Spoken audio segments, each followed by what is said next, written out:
Hello guys, Sunday എടുത്തിട്ടുള്ള ഒരു ചെറിയ വ്ളോഗാണ് കേട്ടോ. ഈ സൺഡേയും എനിക്ക് ഡ്യൂട്ടി ഉണ്ടായിരുന്നു. അപ്പോൾ അടുപ്പിച്ച് കുറച്ച് സൺഡേസിലൊക്കെ ഡ്യൂട്ടി ഉണ്ട് കേട്ടോ. അപ്പോൾ ഇന്ന് ഞങ്ങൾ പുറത്തുനിന്നാണ് ഫുഡ് കഴിക്കുന്നത്. മന്തി കഴിക്കാൻ വേണ്ടി പോവാണ് കേട്ടോ. കഴിഞ്ഞ ദിവസം ഞങ്ങളുടെ ഫ്രണ്ട് അശ്വിൻ റിസൈൻ വെച്ചിട്ടുണ്ടായിരുന്നു. അപ്പോൾ അവൻ്റെ വകയായിട്ട് എല്ലാവർക്കും ട്രീറ്റ് ഉണ്ടായിരുന്നു കേട്ടോ. അപ്പോൾ അധിക പേരും നൈറ്റ് പോയിട്ട് ഫുഡൊക്കെ കഴിച്ചു. അപ്പോൾ ഞങ്ങൾ ഇന്ന് റോസ്റ്റ് ആൻഡ് ടോസ്റ്റിൽ പോയിട്ട് മന്തി കഴിക്കുകയാണ് കേട്ടോ. ഞങ്ങൾ അധികം ഇവിടെ നിന്ന് തന്നെയാണ് കഴിക്കാറ്. അപ്പോൾ ഞങ്ങൾ മന്തിയൊക്കെ ഓർഡർ ചെയ്തു.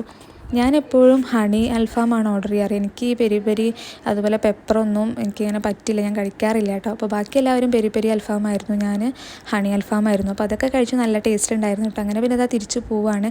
അവിടുന്ന് പിന്നെ ഈവനിങ് ഞങ്ങൾ ഫാമിലി എല്ലാവരും കൂടെ ഒന്ന് പുറത്ത് കറങ്ങാൻ പോയി കേട്ടോ. ഇക്കാൻ്റെ മാമൻ്റെ മക്കളും പിന്നെ ഞാനും ഇക്കാക്കയും താത്തയും എല്ലാവരും കൂടി ആയിരുന്നു പോയിട്ടുണ്ടായിരുന്നത്. ഫോക്കസ് മോളിലൊക്കെ ഒന്ന് കറങ്ങി അവിടുന്ന് പിന്നെ നേരെ ബീച്ചിലേക്ക് പോയി കേട്ടോ. നല്ല രസമായിരുന്നു. കസിൻസിൻ്റെ കൂടെയൊക്കെ നമ്മളിങ്ങനെ പുറത്ത് പോകുമ്പോൾ നല്ല വൈബാണല്ലേ. അങ്ങനെ ഞങ്ങളൊരു 4 മണിക്ക് ശേഷം ഇറങ്ങിയിട്ട് നൈറ്റ് ഒരു 10 മണിയൊക്കെ ആയിട്ടോ തിരിച്ചെത്തുമ്പോൾ. അപ്പോൾ അടിപൊളിയായിരുന്നു. അപ്പോൾ അടുത്ത വീഡിയോയിൽ അതിൻ്റെ വിശേഷങ്ങളൊക്കെ കാണിക്കാം കേട്ടോ.